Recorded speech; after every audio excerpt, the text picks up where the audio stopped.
Après l'effort de mémoire, un peu de réconfort, ils sont frappés de café. On les appelle les nouveaux torréfacteurs, une tendance qui grandit depuis plusieurs années. À Limoges, l'un d'entre eux a ouvert son propre café. Le lieu ne désemplit pas depuis sa création. Voyez ce reportage de Gaël Fauquemberg et Denise Delahaye. C'est le nouveau QG des ados de Limoges. C'est aussi le nouveau QG des un peu moins ados. Tout le monde y passe des heures, seul ou entre amis, mais toujours avec un bon café.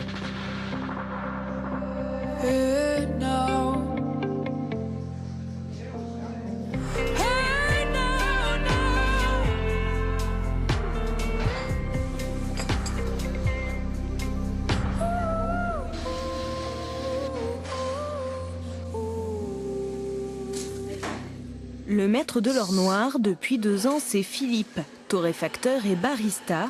Ils ne sont que 3 en France à cumuler les 2 fonctions. Le torréfacteur s'occupe du café vert et le torréfie, le barista fait la préparation du café. En créant tout seul, il a fallu que je fasse tout. Donc je me suis formé sur la torréfaction et sur la partie barista, parce que j'étais obligé de tout faire tout seul. Dans les moindres recoins, les odeurs viennent de 14 origines différentes. Dans son tambour, des goûts d'Éthiopie, de Brésil ou encore de Kenya. Ici, 300 cafés sont servis par jour. C'est devenu une habitude, je passe tous les jours à ma pause, et régulièrement pendant mes jours de repos. Je dis que c'est le meilleur café du monde qu'on voit ici et j'arrive plus à boire un café ailleurs.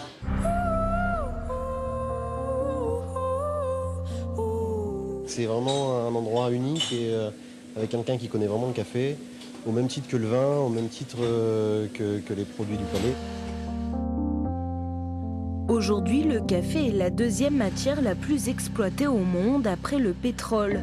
Mais le client a changé ces dernières années, plus attentif à ce qu'il consomme. Il est aussi plus exigeant.